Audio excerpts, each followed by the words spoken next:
Hello friends, welcome to teaching दुनिया। आज आम ए भिडियो ओडिया व्याकरणर ध्वनि वर्ण और वर्णमाला उपर जानिबा, जहाँकि आपण मानकु सीटी एवं बीएड एंट्रांस में हेल्प करिवो। ए भिडियोटी आपण मानकु अन्य टीचिंग रिलेटेड एग्जाम पाई मध्ये हेल्प करिवो। ध्वनि वर्ण और वर्णमाला ए चैप्टर रु आपणकर सीटी एवं बीएड एंट्रांस रे 1 रु 2 मार्क क्वेश्चन निहाती भाव में आसो। तेणु भिडियोटी को भल भाव देखूँ। देखो प्रथम जाना ध्वनि कौन। ध्वनि कहले आम कौन बुझी था।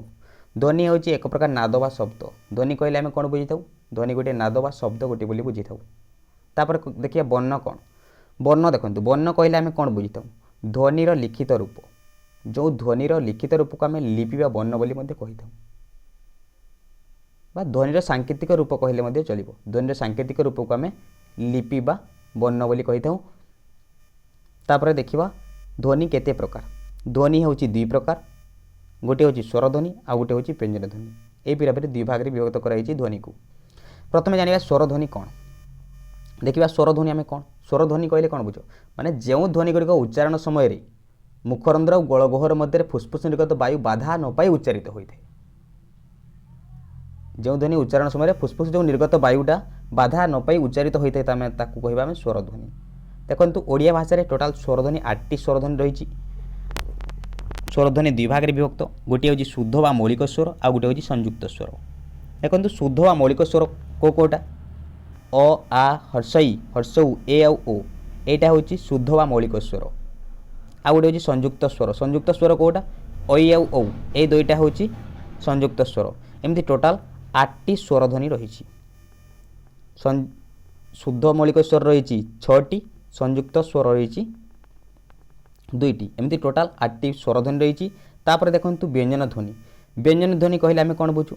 जो ध्वनि गुड़िक उच्चारण समय फुस्फुस निर्गत वायु कौन ना कौन स्थान में बाधा प्राप्त होता है। जो उच्चारण हम व्यंजन ध्वनि कौन ना कौन स्थान में बाधा प्राप्त हो फुस्फुस निर्गत वायु ताहले आम ताकू कहबा व्यंजन ध्वनि। व्यंजन ध्वनि विभिन्न भाग में विभक्त कराई। तार विधि उच्चारण स्थान अनुଯାयी विभिन्न भाग में विभक्त कराई। प्रथम जानिबा ओडिया स्पर्श व्यंजन ध्वनि। ओडिया स्पर्श व्यंजन ध्वनि कौन। देखो केते भाग में विभक्त कराई। ओडिया स्पर्श व्यंजन ध्वनि भाग कराई 4 भाग में विभक्त कराई। देखो प्रथमे कंठ स्पर्श व्यंजन ध्वनि। जोटा कि कंठ को स्पर्श कर जो ध्वनि उच्चारण होता कंठ स्पर्श व्यंजन ध्वनि कह। देखो क ख ग आउ घ ये 4टा हूँ कंठ स्पर्श व्यंजन ध्वनि। कंठ को स्पर्श करके उच्चारित हो। देखो मूर्धन्य स्पर्श व्यंजन ध्वनि। आमर मूर्धा जोटा रहा मूर्धा को स्पर्श कर जो व्यंजन ध्वनि उच्चारण होता कहवा मूर्धन्य स्पर्श व्यंजन ध्वनि। जोटा कि ट ठ ड आउ ढ ये 4टा हूँ मूर्धन्य स्पर्श व्यंजन ध्वनि। तापर दंत्य स्पर्श व्यंजन ध्वनि। दांत को जोटा स्पर्श करके उच्चारण है दंत्य स्पर्श व्यंजन ध्वनि कहमी त थ द आउ ध। देखो आपड़ उच्चारण कले दांत को स्पर्श करुच्ची उच्चारण समय आज दंत्य स्पर्श व्यंजन ध्वनि। तापर देखो ये ओष्ठ्य हम सॉरी यहाँ प्रिंटिंग हो पारे भलसे ओष्ठ्य हम। ओष्ठ्य स्पर्श व्यंजन ध्वनि कोटा प फ ब भ एमती ये 4टा हूँ ओष्ठ्य स्पर्श व्यंजन ध्वनि। यही हिसाब से ओडिया स्पर्श व्यंजन ध्वनि 4 भाग में विभक्त होती। कंठ्य मूर्धन्य दंत्य ओष्ठ्य स्पर्श व्यंजन ध्वनि जहाँ को आप मन रखिए निहाती भाव में ये क्वेश्चन सब आसी थे। तेणु तापर रही देखो सेकेंड रही ओडिया नासिक्य ध्वनि जोटा कि नासा आम नाक को साहाय्य नहीं उच्चारित है नासिक्य ध्वनि कह जाए। एमती व ण न म ये 4टा हूँ ओडिया नासिक्य ध्वनि। तापर देखो ओडिया संघर्षी ध्वनि। संघर्षी ध्वनि कौन दंतस्व आउ ह ये 2टा हूँ ओडिया संघर्षी ध्वनि। तापर देखो देखा ओडिया स्पर्श संघर्षी ध्वनि कोटा च छ ज आउ झ ये 4टा हूँ ओडिया स्पर्श संघर्षी ध्वनि। तापर देखो नेक्स्ट रही ओडिया लोड़ित ध्वनि।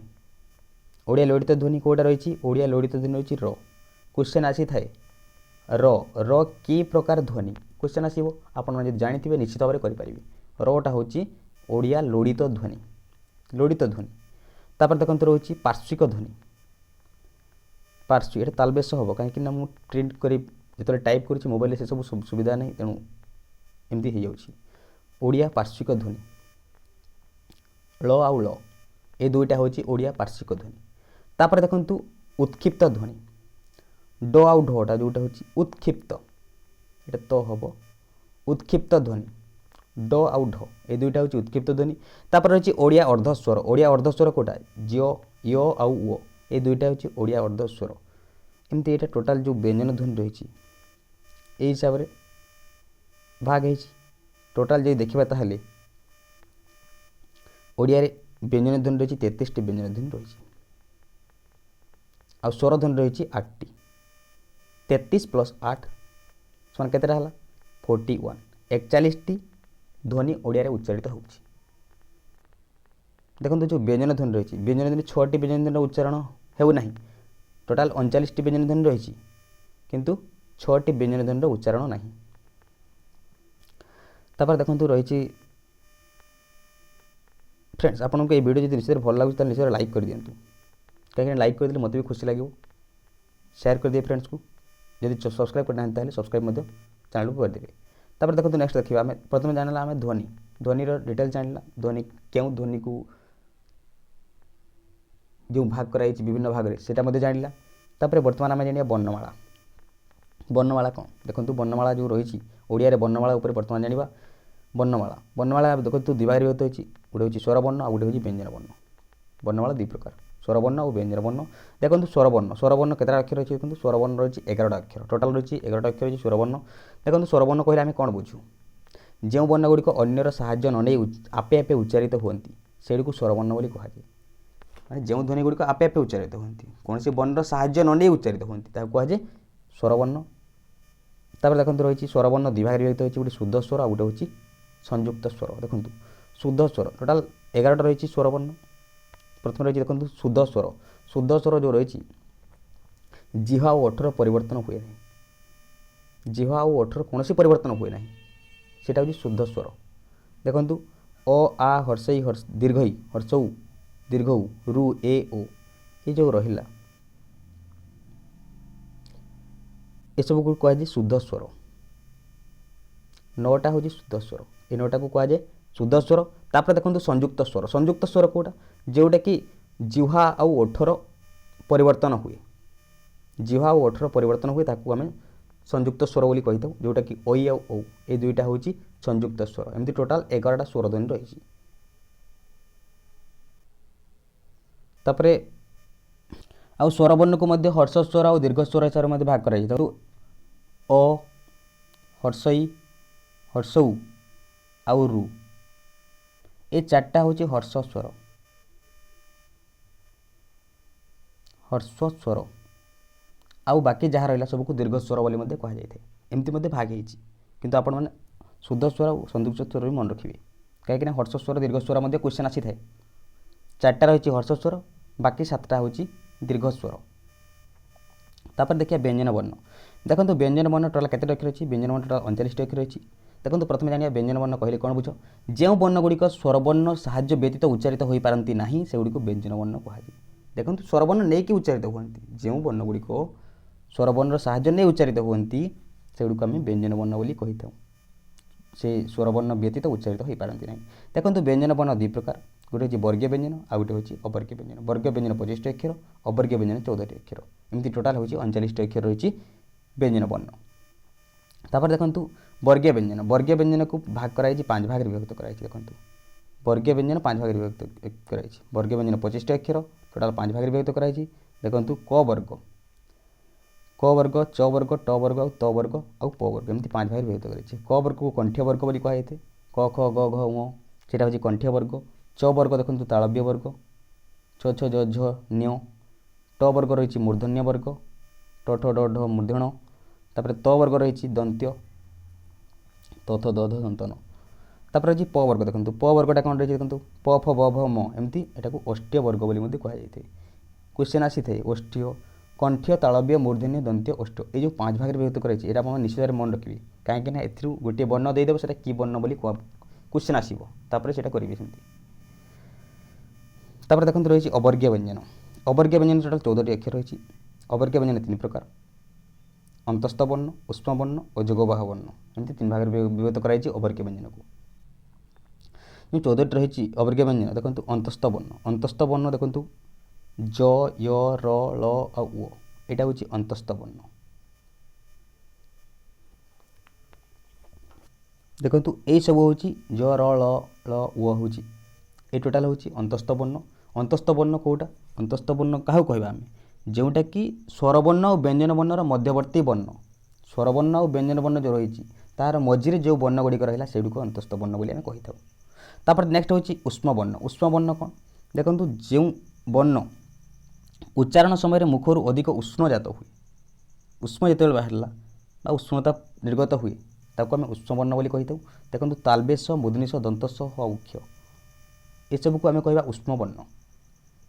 तापर देखो नेक्स्ट रही अजोगवाह वर्ण जोटा कि रही जहाँकि उच्चारण पर स्वरवर्ण किंबा व्यंजन वर्ण साहाय्य नहीं उच्चारित होता है जमी अनुसार ये लिखा जाए विसर्ग और चंद्रबिंदु अनुसार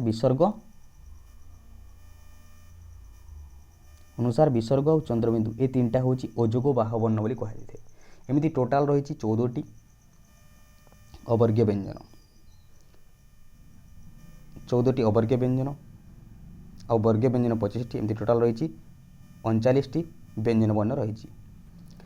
आम जब देखा ताली ओडिया रे टोटाल स्वरवर्ण 11टी अक्षर रही और व्यंजन वर्ण 39टी अक्षर रही देखा टोटाल रही ओडिया रे 50टी वर्ण रही किंतु केतटा बुक रे क्ष को बाद दि जाए क्ष को बाद दि जाए और टोटाल हिसाब कर जगह 49टी 49टी वर्ण ओडिया रे व्यवहृत होती लिखाई किंतु क्ष गोटे युक्ताक्षर उच्चार मध्य रही किंतु जब आप देखिए ताहले बीएससी जो बुक रही 8th क्लास रे से टोटाल 50टी 50टी वर्ण व्यवहृत होती ओडिया बोली देती तेणु आप 50टी ही करेक्टली भावे।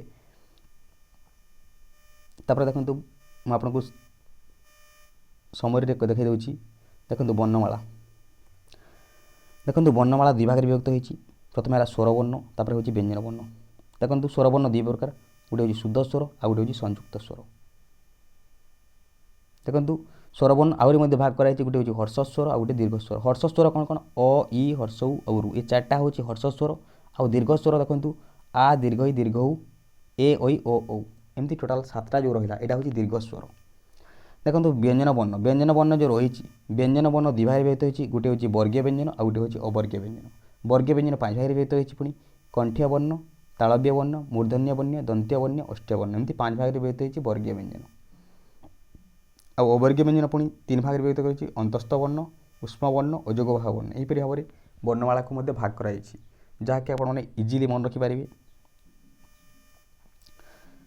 आउ जब ये वीडियोटी केमिति लगला निश्चित भाव में कमेंट करेंगे एमती टोटाल सीटी बीडी प्रिपेयर ପାଇଁ ମୁଁ ଯାହା ବି ପସିबଲ୍ ସବୁକିଛି ଭିଡ଼ିଓ ତିଆରି ବି ଆପଣମାନେ ଦେଖିବେ ନିଶ୍ଚିତ ଭାବରେ ଆଉ सीटी बीडी एंट्रांस ପାଇଁ एलिजिबल ହୋଇପାରିବେ एंट्रांस क्लियर କରିପାରିବେ।